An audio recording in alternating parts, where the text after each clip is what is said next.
Hey guys, Corey Atwood here from BlastMagazine.com and the 8-Bit Proof podcast. I'm here at PAX East with Gronk from Undead Labs. I can call you Gronk, right? Absolutely. Okay, cool. From Undead Labs, he's going to let me get my hands on State of Decay, their newest project.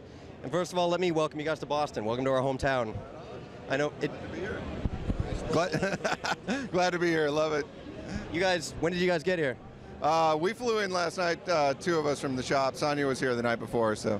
I know it just started, but how's your PAX so far? Oh, it's fantastic. Yeah, I mean, great presentation. The crowds are amazing. So. It seems like it's going over really well. It seems like you had a few diehard fans right when we got here who were ready to play. Our fan base is incredibly committed. Like, they seek us out. At PAX Prime, we were tucked in the corner, and we had an hour-long line. It was fantastic. So. Nice, very nice.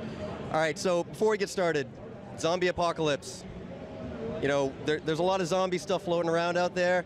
How is State of Decay different from most other zombie things we're seeing right now? Well, we really wanted to try and represent it more as a survival-based game. It's not just about hunting zombies. It's about surviving as a community and developing and building that community, and how would you survive in the apocalypse if you were there yourself, you know? So you can play as a group of characters and swap between different characters, develop them differently. They'll each have individual skills, completely all their own. The skills will affect how they work inside that community, how they get along with people, how they fight, how they survive, how fast they can run, all those kind of things. The whole thing runs as a giant simulation. It's very much a fully open world game with a simulation that drives a very dynamic, lively experience of like the zombies will grow, they'll populate buildings, infest them, the infestations will spread from one building to another. They'll group together into hordes dynamically based off of that. It's a very, very different experience, I think. Yeah, I saw you guys on the website said it had free-form gameplay, which was what I wanted to ask you about. So different areas will change when you go back to it, the number of zombies there and so forth? Yeah, the populations are entirely dynamic. So say you have a house that gets infested and you just can't get to it. You've got other things you want to do. Eventually that house will spread the infestation. Zombies will group together. They'll start to gather, you know, in other houses, and you'll just have higher densities of zombies across the board in that area.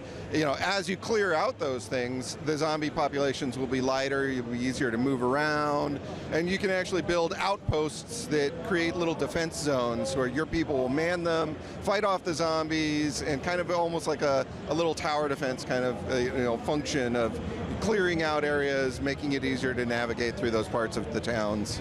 That is very cool. So it's got tower defense, it's got shooter. I saw there were vehicles in it too. How many vehicles are we looking at? I saw cars and trucks. Yeah, we have roughly 20 different types of cars, variants of them. They're all persistent, so if you wreck one, it'll stay wrecked. Vehicles are a huge resource in the game, obviously, so you really have to manage them. You have to make sure to maintain them. If you park them in the parking spot of your base overnight, your people in the base will actually work on them and try to improve them and heal them. But if you don't do that, they'll just stay wrecked. So, and that all happened, all those repairs happen in real time, so you have to basically leave it overnight for real time for them to actually work on it. Really? So like over the next day I would come back and play and the car would be more repaired? Yeah, and it entirely depends on how much you've built up those functions of your base as well.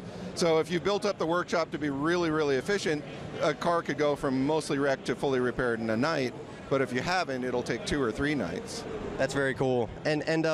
So what are the zombie specs here? I mean, do they run? Do they walk? Is this Night of the Living Dead? Dawn of the Dead? What are we looking at for zombies? We have a mix of fast and slow zombies. Generally, zombies will shamble around until you've alerted them, and then they'll either sprint directly towards you or kind of group and mass rush you. So there's different aggro levels. The hordes will aggro based off of a sound and respond as a group. Individual zombies will kind of decide for themselves whether to aggro or kind of shamble towards you. We have a couple of variants of zombies based off of what they were wearing or what kind of person they were when they died. They will react differently, but we want people to play the game to find most of those. So does it ever go into the what caused the zombie apocalypse, or does it just no room in hell, chemical attack, anything like that? Does it get into that, or how people turn? Does everybody turn a la Walking Dead, or is it just a bite infection? We kind of deliberately left a lot of the cause of it kind of open for introspection. There's a lot of information, a lot of story leads and little bits of things all throughout the game that will let the player kind of try and figure it out on their own and go through it. It's not something where it's very obvious or very like deliberate. You're basically, you wake up and you're in the middle of the thing and you got to figure out what to do and how to live. That's the best zombie apocalypse story, I think, is when they don't bother with the explanation. You just shit hit the fan and you got to deal with it. Yeah, we have a lot of fun things in there to find about it, but it's kind of secondary to just the whole survival aspect of the game. All right, so I know you control a group of survivors and the whole world is dynamic. Is there any main campaign storyline? Like, will the game actually end, or is it just an ever-going game? Yeah. There is a very long, lengthy campaign storyline. 15,000 plus lines of dialogue have been recorded.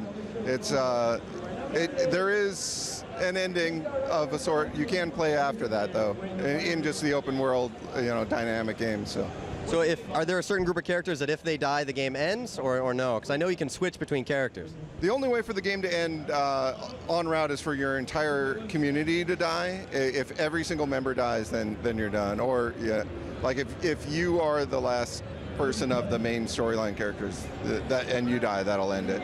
So. And all right, now is there any sort of online interactivity, any sort of online multiplayer, or no?